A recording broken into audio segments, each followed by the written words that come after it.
하나님 말씀은 고린도후서 4장 7절에서부터 12절까지 말씀 보도록 하겠습니다. 고린도후서 4장 7절에서 12절.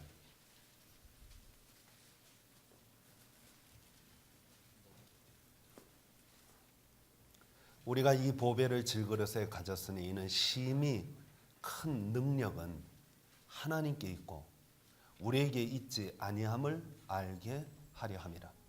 우리가 사방으로 우겨쌈을 당하여도 쌓이지 아니하며 답답한 일을 당하여도 낙심하지 아니하며 박해를 받아도 버림받지 아니하며 거꾸로 뜨림을 당하여도 도망하지 아니하고 우리가 항상 예수의 죽음을 몸에 짊어짐은 예수의 생명이 또한 우리 몸에 나타나게 하려 함이라.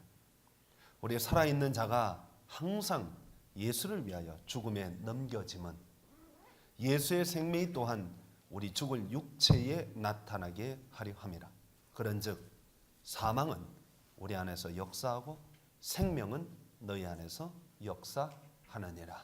아멘. 한 달에 한 번씩 오후 예배에 매월 마지막 주 주일은 청년부들이 함께 저희들과 예배를 드리고 있습니다. 요즘 청년부가 조금씩 부흥하고 성장하고 있는 것 같아서 우리가 보기에 참 좋습니다. 제가 이번에 필리핀에 가서 느낀 거지만 앞에서 찬양하는 찬양팀들이 필리핀 교회 찬양하는 거 이렇게 제가 유심히 살펴봤어요. 대개 필리핀 교회 찬양은 영어로 찬양을 합니다. 영어로. 근데 필리핀 사람들은 다 따갈록을 씁니다. 영어 잘 모릅니다. 앞에선 찬양팀들은 영어로 찬양하는데 뭐 자기들이 외워서 하니까 잘 하지만 밑에 있는 특별히 어르신들은 영어를 잘 못하니까 그냥 찬양을 잘 못 따라 불러요. 보니까 그렇더라고요. 그런데 놀라운 사실은 찬양을 잘 따라 부르든 못 따라 부르든 앞에서 찬양 인도하는 청년들을 적극적으로 지지해주고 후원해주더라는 거예요. 어르신들이 다 일어나서, 거기는 필리핀은 다 일어나서 찬양을 하거든요. 다 일어나서 찬양하는데 자기가 안 불러도 박수는 너무 열심히 쳐주는 거예요. 너무 열심히. 제가 그거 보고 전 필리핀 교회 교인들이 찬양을 너무 좋아하니까 다 잘 크게 부르는 줄 알았어요. 근데 이번에 가서 보니까 꼭 그렇지 않더라. 앞에 서서 찬양하는 찬양팀을 후원하고 격려하고 이끌어주는 역할을 어른들이 하더라. 그래서 필리핀 교회는 청년들이 제법 많습니다. 함께 이렇게 이끌어가는 것을 보게 됩니다. 매월 마지막 주 이렇게 청년부하고 연합으로 예배를 드리면서 저는 이제 오늘만큼은 좀 청년들에게 해주고 싶은 말이 뭐가 있을까 그런 생각을 하고 말씀 준비를 합니다. 제가 청년 시절에는 물론 제가 이제 전도사 시절이고 목회를 준비하고 있었기 때문에 늘 아버님의 목회나 우리 선배 목사님들의 목회하는 모습을 보면서 좀 불만족이 많았습니다. 이랬으면 좋겠는데, 저랬으면 좋겠는데, 왜 저럴까? 왜 이럴까? 그런 생각을 하고 내가 하면 정말 잘할 것 같았어요. 정말 멋지게 하고 그리고 교회를 굉장히 크게 부흥시킬 거라고 생각을 했습니다.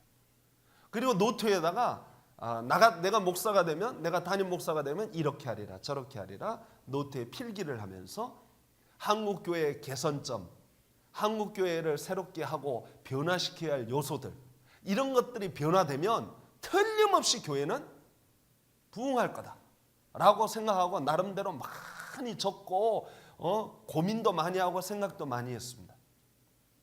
그리고 성공을 생각했습니다. 그게 저의 모습이었습니다. 청년 때. 그러면서 요즘 청년들의 모습은 또 뭘까? 그런 생각했어요. 요즘 제가 신학생들이 아니 일반 청년들이 갖고 있는 고민은 뭘까?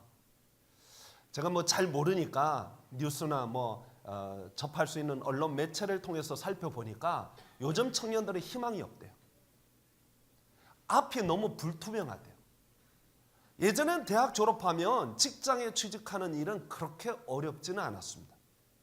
그런데 지금은 대학을 졸업해도 직장에 취직하는 일이 너무 힘들고 어렵고, 그래서 대학원을 또 진학하고 또 다른 스펙을 쌓기 위해서 외국에 가서 언어 연수도 하고 나름대로 이런저런 조건들을 많이 갖춤에도 불구하고 그들의 앞길이 활짝 열려지지 않은 거예요.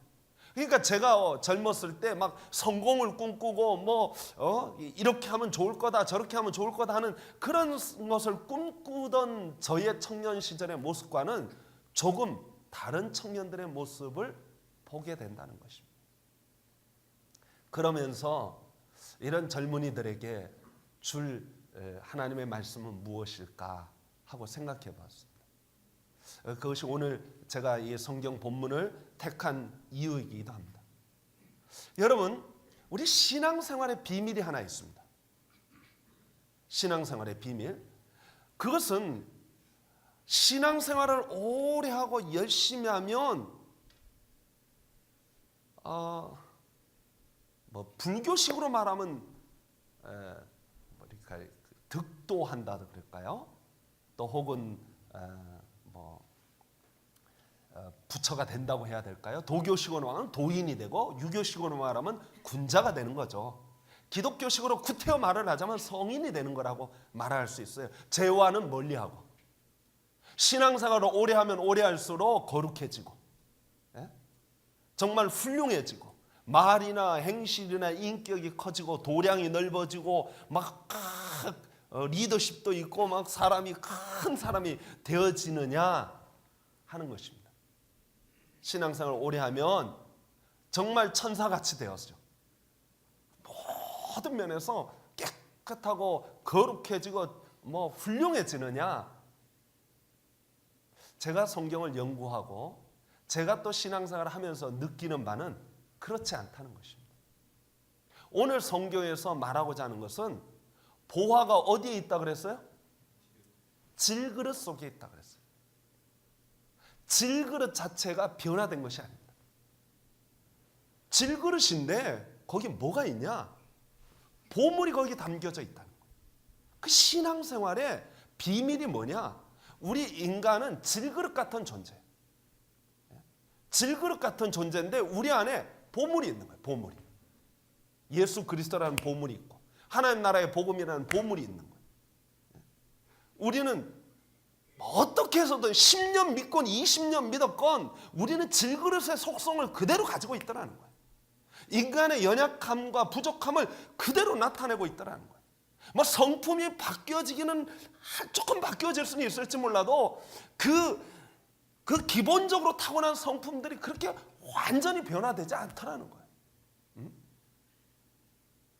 이게 참 다른 종교에서 말하는 것과 우리 기독교에서 말하는 것에 차이가 있어요. 세상에서는 나를 드러내고 나를 나타내는 것에 관심이 많습니다. 그래서 학력을 쌓으려고 그래요. 스펙을 쌓으려고 그래요. 성공하려고 그래요. 부자 되고 싶고, 우리 청년들 아마 그런 마음이 있을 거예요. 부자 되고 싶죠? 성공하고 싶죠? 이름을 날리고 싶죠? 제가 젊었을 때 가졌던 마음이나 앞이 전망이 불투명하다고 해서 그런 소망이 없는 것은 아닐 줄 압니다. 성공하고 싶을 거예요. 부자 되고 싶을 거예요. 그러나 그것은 기본적으로 갖고 있는 질그릇인 내가 멋지게 포장되고 싶은 거예요. 멋지게 드러나고 싶은 거예요. 그게 일반적인 세상 사람들의 사고방식입니다. 그런데 제가 예를 하나 들어볼게요. 어떤 젊은 신사가, 이렇게 말끔하게 차려입은 신사가 종이백을 들고 가는데 아차 실수해서 종이백을 놓쳤는데 시궁창에 종이백이 빠졌어요. 그러면 여러분 종이백 100원이면 삽니다. 아무리 비싸봤자 종이백 비싸봤자 얼마 하겠어요? 시궁창에 빠졌는데 내 구두와 양말과 옷을 버려가면서 그 시궁창에 들어가서 종이백을 건질 사람 있어요, 없어요? 없습니다. 그걸 건질 사람이 없어요. 왜냐하면 종이백이 그만큼 가치 있는 게 아니기 때문입니다. 그러나 만약에 그 종이백 안에 귀한 귀금속이 들었다고 해봅시다. 그 안에 만약에 보물이 들었다고 해봅시다. 그러면 들어가서 건질까요, 안 건질까요? 구두가 뭐 중요하고 양말이 뭐 중요하고 양복이 뭐 중요합니까? 사람들이 나보고 뭐라 그러는 게 뭐가 중요합니까? 저 사람 미쳤구나. 멀끔하게 생긴 신사가 왜 시궁창에 들어가서 종이백 그거 주우려고 그 안에 들어갈까? 왜 저럴까? 그런 말 듣는 거 무슨 문제입니까? 아무 문제가 안 됩니다. 왜? 그 종이백 안에는 보물이 있으니까. 남들이 뭐라 그러든 간에 저기 보물이 있으니까 기꺼이 시궁창 속에 들어가는 거예요. 그리고 그 종이백을 건져오는 거예요. 아무리 더러워도 상관하지 않아요. 여러분, 우리는 종이백과 같은 존재입니다. 우리는 사실 별것 아니에요. 질그릇은 어떤 면에서는 보물이 담겨있기 때문에 귀한 것뿐입니다. 어떻게 생각하면 질그릇이 깨어져야 보물이 확실하게 드러납니다. 나타나는 거예요. 보물이 완전히 보여지는 거죠. 우리나라 요즘 그 드라마나 영화는 많이 발전해서 외국의 드라마, 영화에 버금갈 정도로 인기를 끌고 뭐 전 세계적으로 우리나라가 지금 뭐 한류를 휩쓸고 있습니다만은 예전에 우리나라 배우들은 참 그걸 뭐 소위 발연기라 그래요. 발연기. 연기를 진짜 못했어요. 특히 여자들 연기를 못했어요. 여자들이 막 예쁜 여자들이 탤런트잖아요. 배우잖아요. 나와서 자기가 맡은 배역이 뭐든 간에 예쁘게만 보이려고 노력을 하는 거예요. 내 미모를 감출 수 없다 이거죠. 그래서 맡은 배역이 할머니 배역이에요. 그래서 분장을 할머니처럼 분장을 하고 옷도 허름하게 입고 나오는데 이 여자가 분장을 해놓으면 여자는 분장을 지워버리는 거예요. 내 예쁜 얼굴이 드러나야지. 내 예쁜 얼굴이 보여야지. 왜 이렇게 주름진 얼굴로 만드냐 이거죠. 그래가지고 싹 지워버리고 나오니까 시어머니가 며느리보다 더 젊어 보여. 그런 경우가 생기는 거야. 감독이 답답해 미치겠는 거야. 자기가 드러나고 나타나는 것보다 더 중요한 게 뭡니까? 감독의 의도입니다. 감독이 맡겨진 배역입니다. 너는 노인의 배역. 그거에 충성해야 돼. 제가 오늘 낮에도 삼시세끼 이야기를 했는데 어저께 필리핀 갔다 와서 머리를 식힐 겸해서 삼시세끼를 봐서 이번 주 한 거를 봤더니 거기에 정우라고 하는 배우가 와가지고 이렇게 참여하는 걸 보았어요. 그러면서 그 친구가 하는 말이 차승원한테 하는 말이 저 선배님 제가 예전에 선배님이 나온 영화에 엑스트라로 나온 적이 있습니다. 깡패 7로 자기가 나왔대요. 잠깐 말도 안 하고 뒤에 서 있다가 사라진 거예요. 깡패 7. 기차역에서 차승원이가 두목이에요. 깡패들이 7명이 딱 서 있는데 그 중에 야 3명만 나 따라와. 그리고 기차를 딱 타는 거예요. 근데 그 3명에 정우가 끼질 못한 거예요. 제일 뒤에 서서 이러고는 그냥 끝난 거예요. 그래서 저기 선배님 제가 그때 그 영화에 나왔었는데 기차 못 타고 선배님이 3명만 따라 그래서 기차 못 타고 말았습니다. 그런데 10수년이 지난 지금에는 정우도 나름대로 자기 자리를 차지하고 응답하라 뭐 거기에서 인기를 끌면서 그 자리에 나오게 된 거예요. 그래서 제가 선배님하고 이렇게 같이 할 수 있었다는 게 너무 놀랍습니다. 감독님 이런 얘기를 하는 것을 볼 수 있었어요. 깡패 7이면 그 역할을 해야 돼요. 내가 이렇게 마스크가 좋고 내가 괜찮은데 내가 이 뒤에서 말도 못하고 있으면 되냐 그러고 뭐 저도 태워주세요 막 이러면은 영화가 되겠어요? 안 되는 거예요. 안 되는 거예요. 목사인 저로서는 욕망이 있어요. 소망이 있어요. 우리 교회를 1000명, 2000명 교회 만들고 싶은 욕망이 있겠어요? 없겠어요? 있죠. 없으면 그건 뭐 정상이 아니죠. 있어요. 성공하고 싶어요. 목회 잘해가지고 정말 멋지게 하고 싶어요. 그 이면에는 뭐가 있을까요? 잘 생각해 보세요. 하나님께 영광 돌리는 거. 말로는 그렇게 하죠. 하나님께 영광 돌리는 거 이야기를 해요. 실제로는 사람들 앞에서, 친구 목사들 앞에서, 동료들 앞에서 나 목회 이렇게 잘해. 나 교회 이렇게 부흥했어? 컸어? 그거 드러내는 거예요. 하나님이 내게 맡겨준 배역이 무엇인지에 대하여 정확하게 생각하지 않고 나는 뭐가 되고 싶어요? 주인공이 되고 싶은 거예요.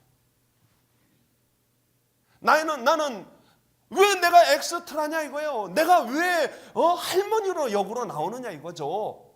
나는 주인공 되고 싶어요. 인간이면 누구나 그런 마음을 갖고 있습니다. 성공하고 싶어요. 승리하고 싶어요. 그런데 모든 목사들이 그런 마음을 가지고 있다면 그건 정말 불행한 일입니다. 모든 배우들이 엑스트라도 주인공처럼 행동하고 활동하면 감독이 영화를 못 만드는 거예요. 하나님이 인생에 있어서 맡겨진 배역을 우리에게 맡겨주십니다. 물론 우리는 그 배역에 충성을 다할 필요가 있어요. 탤런트 연기자들은 한번 엑스트라로 정말 멋지게 하면 그 다음 감독의 눈에 들려서 조금 더 비중 있는 자리로 옮겨져서 주연이 될 수도 있습니다. 그러나 우리는 인생을 그렇게 많이 살 수 있는 시간적 여유가 없어요. 그렇게 많이 살 수 있는 시간적 여유가 없어요. 그래서 우리는 다 주인공이 될 수는 없습니다. 다 성공의 자리에 설 수가 없어요. 저도 이렇게 이제 60을 바라보는 나이가 됐어요, 제가요. 마지막 피날레를 멋지게 장식하고 싶어요. 그 솔직한 욕망이에요. 그런데 그보다 훨씬 더 중요한 게 있어요. 하나님이 내게 맡겨주신 배역이 뭐냐.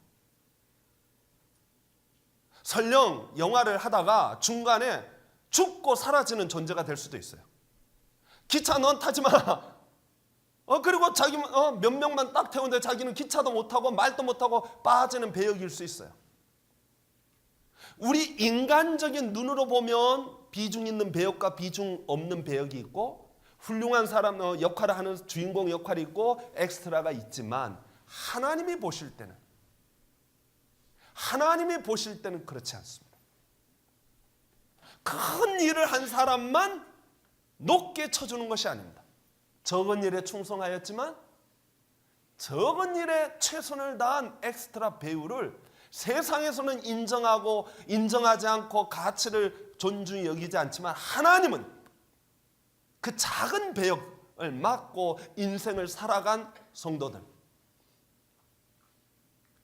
정말 언제 한번 큰 돈 한번 만져본 적 없이 작은 새방에서 일생을 살다가 힘들고 어렵게 살다가 교회에서 한번 내가 크게 해본 적도 없이 그렇지만 그 앞에서 최선을 다하여 충성 다하여 살다가 90세를 살 수도 있고 20세를 살 수도 있고 얼마를 살지는 모르지만 우리에게 맡겨진 배역에 충성을 다하면서 하나님께 영광 돌리는 삶을 살았다면 하나님은 기꺼이 그를 주연 배우, 세상에서의 주연 배우보다 훨씬 더 가치 있게 쳐주는 줄 믿으시기 바랍니다. 그렇다고 해서 우리가 대충 이렇게 지나가자 내가 내 인생을 이렇게 가만 살펴보니까 내 배역이 주인공 배역은 아닌데 내 배역이 이렇게 엑스트라 배역 같아 보이는데 하나님이 내 인생을 설계하실 때 그렇게 설계하신 것 같은데 대충 살다가 가지 라고 생각하면은 이것도 문제입니다. 최선을 다해야 돼. 성실을 다해야 돼. 맡겨진 바 사명을 충성을 다해야 돼. 그것이 하나님이 우리에게 원하시는 것입니다. 우리 그리스도인의 싸움은 우리 것을 얼마나 멋지게 포장하느냐에 달려있지 않고 내 안에 하나님이 내 안에 계시고 주님이 내 안에 계시다는 사실을 정확하게 인식하고 그것에 가치를 두고 살아가는 사람이 바로 그리스도입니다. 성도 여러분, 저와 여러분들이 하나님 앞에서 섰을 때 우리 안에 보물이 있음을 인식하고 깨닫고 내놓는 사람은 칭찬해 주실 줄 믿습니다. 사람들이 손가락질하죠. 뭐라 그러죠? 아이고 참, 신사가 시궁창 속에 들어가고 저게 무슨 짓이야? 그들은 이해를 못합니다. 왜냐하면 그들은 모두가 다 겉으로만 평가하기 때문입니다. 겉모습으로만. 쌓여진 스펙을 보고 평가하고, 그가 이루어놓은 업적을 보고 평가하고, 그가 얼마나 돈을 많이 모았느냐로 평가합니다. 그런데 우리 하나님은 그런 겉모습 별로 중요하게 생각하지 않습니다. 질그릇이면 어떻습니까? 종이배기면 어떻습니까? 꼭 금그릇이어야 합니까? 그렇지 않아요. 하나님은 그 안에 보물을 담고 있으며 맡겨진 배역에, 맡겨진 역할에서 최선을 다하고 충성을 하고 하나님의 영광을 위하여 감독의 의도를 따라서 열심히 살다가 중간에 순교해도 괜찮아요. 괜찮아요. 중간에 내가 내 역할이 빠져서 없어졌어요. 그래서 뒤로 물러나도 괜찮아요. 꼭 내 능력을 100% 발휘해야 된다. 꼭 내 실력을 100% 발휘해야 되고 내 미모를 완전히 드러내야 된다. 왜 나를 할머니 역할을 하냐? 그리고 분장을 다 지어버리고 나오는 것은 하나님 보실 때 좋은 것이 아닙니다. 설령 여러분들 중에 갖고 있는 능력과 실력을 다 발휘하지 못했어도 너무 실망하지 마세요. 너무 낙심하지 마세요. 갖출 것은 갖추되, 노력할 것은 노력하되, 우리가 늘 신경 써야 할 것은 내 외모나 내 스펙이나 내 겉모습보다 훨씬 더 중요한 게 있어요. 우리 마음속에 보화가 있다는 것. 하나님이 우리에게 구원의 그 큰 복음을 주셨다는 것. 이거는요, 오늘 본문에 뭐라고 말하고 있습니까? 거꾸로 뜸을 당하여도, 우겨쌈을 당하여도 쌓이지 아니하고, 답답한 일을 당하여도 낙심치 아니하고, 박해를 받아도 버림받지 아니하고, 거꾸로 뜸을 당하여도 도망하지 아니하고. 뭐 어떤 것이 와도 나는 시궁창 속에 빠진 종이백 같은 존재일지 몰라도 그 안에 보물이 있다 하는 것을 깨닫는 사람은요, 쓰러지지 않아요. 넘어지지 않아요. 성도 여러분, 또 특히 우리 젊은 친구 여러분, 하나님 앞에서 우리가 살아가는 모습이 너무 자기를 포장하고 드러내는 일에 너무 집중하지 않았으면 좋겠습니다. 예수 그리스도, 그분을 보고 그분이 우리에게 맡겨주신 사명 따라서 성실과 최선을 다하며 충성을 다한다면 이 땅에서 평가는 어떨지 모르겠지만 하나님 앞에서는 반드시 칭찬받고 인정받고 잘 살았다, 착하고 충성된 종이다, 내가 전 일에 충성하였으면 내가 많은 것으로 내게 주리라. 세상에서는 어떤 평가를 받았는지 모르지만 나 여호와 하나님은 너를 칭찬하노라, 인정하노라 해 주실 줄 믿습니다. 성공 좋아요. 승리 좋아요. 내 능력 마음대로 발휘하는 것 좋아요. 나쁜 것 아닙니다. 목사 큰 교회 맡는 것 좋아요. 나쁜 것 아닙니다. 그러나 그게 나쁜 것이 될 수 있는 것은 자기를 너무 드러내려고 하다가 안에 있는 보화를 잃어버리면 그게 나쁜 것이 됩니다. 그러므로 저와 여러분들이 늘 기억해야 할 것은, 가장 중요하게 생각해야 할 것은 복음입니다. 예수 그리스도십니다. 그래서 먹든지 마시든지 하나님의 영광을 위하여 할 수 있는 우리 젊은 친구들, 우리 성도들 되어지기를 간절히 축원합니다. 기도하겠습니다. 하나님 아버지 감사합니다. 저희들의 대장은 오직 하나님이시고 저희들의 감독은 오직 하나님이시고 가장 귀하고 중요한 것은 보물임을 알아서 저희들의 인생을 살아가면서 세상적인 성공, 세상적으로 인정받고 세상적으로 칭찬받고 세상적으로 존경받고 세상적으로 이름을 날리는 일에 너무 몰두하지 않게 하여 주옵시고, 주님, 저희들에게 맡겨진 것에 최선을 다하고 저희들이 하나님께서 우리로 하여금 큰 교회 두시면 큰 교회로, 작은 교회 두시면 작은 교회로, 성공케 하시면 성공케 하심으로, 실패하게 하시면 실패케 함으로, 살게 하시면 살게 함으로, 죽게 하시면 죽게 함으로, 어느 자리에 있든지 주님께 영광 돌릴 수 있는 저희들 되게 하여 주옵소서. 질그릇 같은 내 인생에 빛나고 빛나는 것은 내가 깨어지는 것임을 깨닫게 하여 주옵시고, 나를 낮추고 나를 죽이고 나를 깨트려 보물이신 예수 그리스도가 드러나게 하여 주옵소서. 예수님 이름으로 기도합나이다. 아멘.